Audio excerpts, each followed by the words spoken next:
তোমার প্রতি চাহিয়া আমাদের বিস্ময়ের সীমানা, সেই সঙ্গে মহর্ষি ভবনের দিকে তাকিয়ে আমরা শ্রদ্ধা ও বিস্ময়ে অভিভূত। বাংলা তথা ভারতের নবজাগরণের পীঠস্থান জোড়াসাঁকোরের ঠাকুরবাড়ি।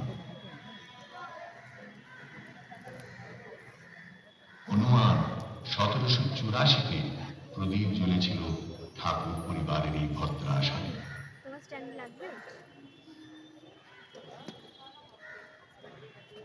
কেমন ছিল প্রাচীন কলকাতা? নবাব আলীবর্দী রাজা কৃষ্ণচন্দ্রের সঙ্গে আসছেন কলকাতায়। রাজা দেখালেন আসি পলাশীর কাছে, জল নাই প্রজা নাই বন হয়ে আছে।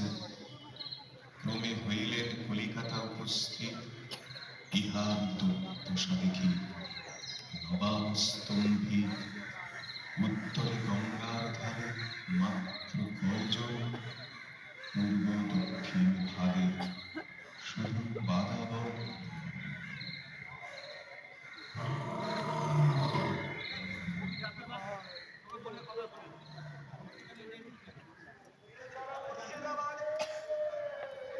আলীবর্দী ফিরে গিয়েছিলেন, কিন্তু ইংরেজ কোম্পানি বেছে নিয়েছিল এই কলকাতাকে, আদ্যিকালের কলকাতা, যেখানে ডাঙায় বাঘ, জলে কুমির আর জঙ্গলে ডাকাত।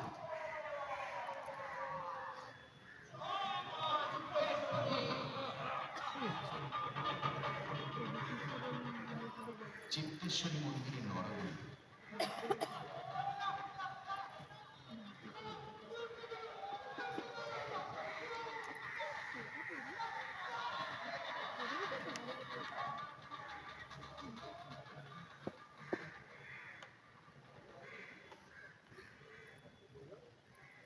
কলকাতার প্রাচীন পথ এই চিত্র। ইংরেজরা বলতো রোড টু কালীঘাট। 1757 পলাশী যুদ্ধ জয় করে প্রায় কলকাতা।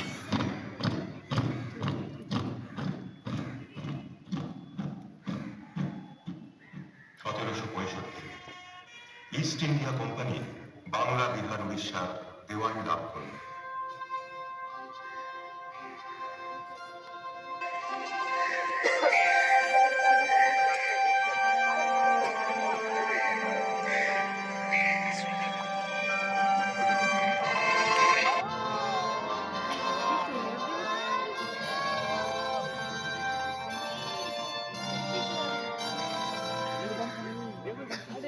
কলকাতা হয়ে উঠল পূর্ব ভারতের আমদানি রপ্তানির জমজমাট কেন্দ্র।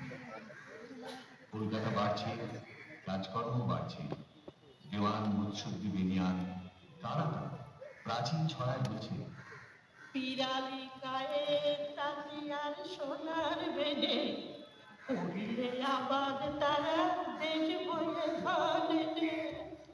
পঞ্চানন কুশালী সেই পিরালি ব্রাহ্মণ। অন্তজ মানুষদের কাছাকাছি ছিল এই পিরালি ব্রাহ্মণ। লোকে ডাকত ঠাকুর। 1784 সালে নীলমণি ঠাকুর নিজস্ব উপার্জন লব্ধ নগদ 1 লক্ষ টাকা ও লক্ষ্মী জনার্দন শিলা নিয়ে প্রথমে পাথুরিয়াঘাটা, পরে জোড়াসাঁকোয় আটচালা বাঁধলেন।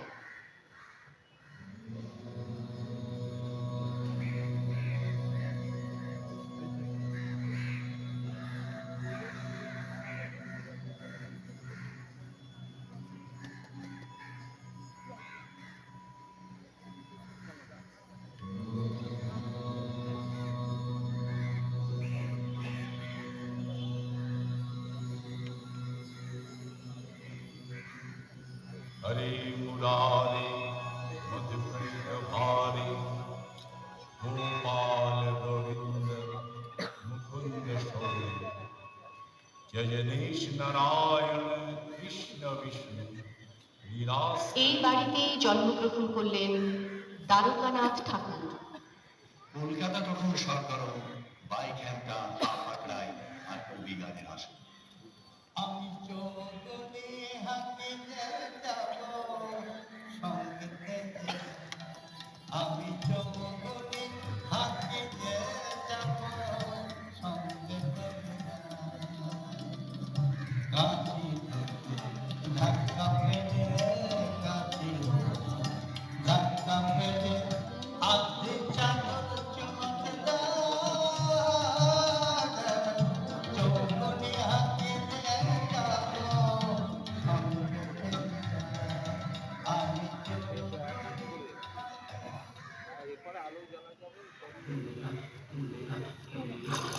ভোরবেলা ঘেরাটোপ দেওয়া পালকিতে বাড়ির মেয়েরা চলেছেন গঙ্গা স্নান করতে। পালকির ভিতরে বসে থাকতেন তারা, পালকি শুদ্ধ ডোবানো হতো গঙ্গায়। এভাবেই হতো গঙ্গা স্নান।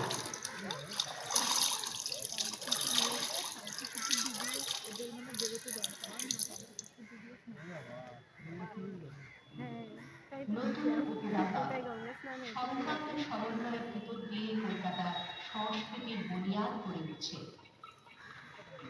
দেওয়ান রামমোহন রায় আসছেন দ্বারকানাথের সঙ্গে দেখা করতে। আপনি চাকরি ছেড়ে রংপুর থেকে চলে এলেন? হ্যাঁ দ্বারকানাথ, চাকরি ছেড়েই চলে এলাম। কোম্পানির চাকরির চেয়ে আরো জরুরি কাজের তাগিদ অনুভব করছিলাম। আমার আশা আমরা দেশের জন্য কিছু কাজ করে যেতে পারি। তুমি কি কোম্পানির চাকরি করছো? হ্যাঁ, এবং নিজেও কিছু কিছু ব্যবসা করছি। তুমি তো ইংরেজি শিখেছো? হ্যাঁ, সে বলেছি। আমার ইচ্ছা ভালো করে ইংরেজি শিখে ইংরেজদের মতো স্বাধীন ব্যবসা। ও, আমাদের কি শিক্ষা ও সংস্কার এই দুটো কাজ একসঙ্গে চালাবে। রামমোহন ও দ্বারকানাথের এই ভাগবান দুই গাড়ির গতির সঙ্গে নবজাগরণের রথ চলছিল উত্তরপ্রদেশে। 1817 হিন্দু কলেজ প্রতিষ্ঠা। বাবু দ্বারকানাথ ঠাকুর হিন্দু কলেজ প্রতিষ্ঠা করবে 10,000 টাকা দান করবে।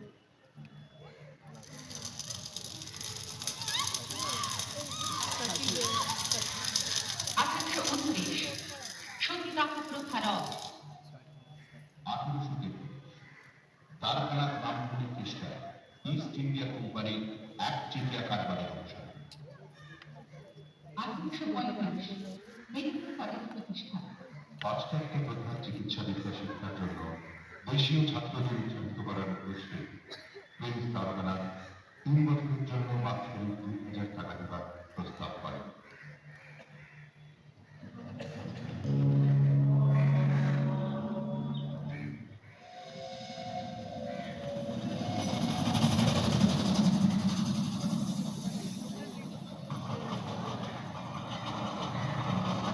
প্রিন্স দ্বিতীয়বার মিলাদ যাত্রা করছেন।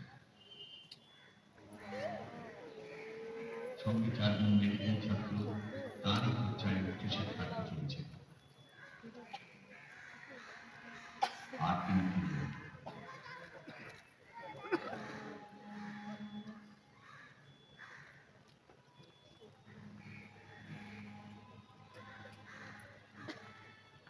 প্রিন্স দ্বারকানাথের জ্যেষ্ঠ পুত্র দেবেন্দ্রনাথ এখন প্রধান পুরুষ এই বাড়িতে। সেই দেবেন্দ্রনাথ কিন্তু গগনে প্রথম তার পিতামহী অলকাশালীর মৃত্যু হল। তারপর সেই ঝড় এলো একখানি ছোট পত্র। কি ছিল সেই বাতাসে ভেসে আসা ছেঁড়া পাতায়?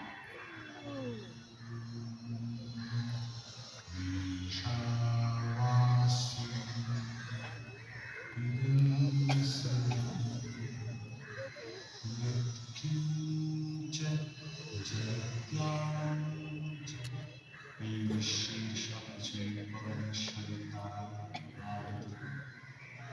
তারা আত্মার পালন করে কারো ধরে লোক করিল। এক নতুন আলোতে উদ্ভাসিত হল দেবেন্দ্রনাথের জীবন।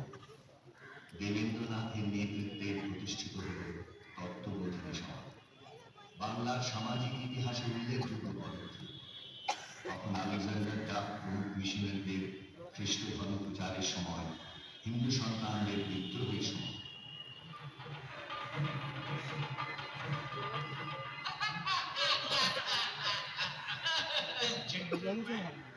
এটা কালী পুজো, ধর্মসভার কালী পুজো। ইউ মেক গুরু সভা। দেখি My first wish to goddess Kali.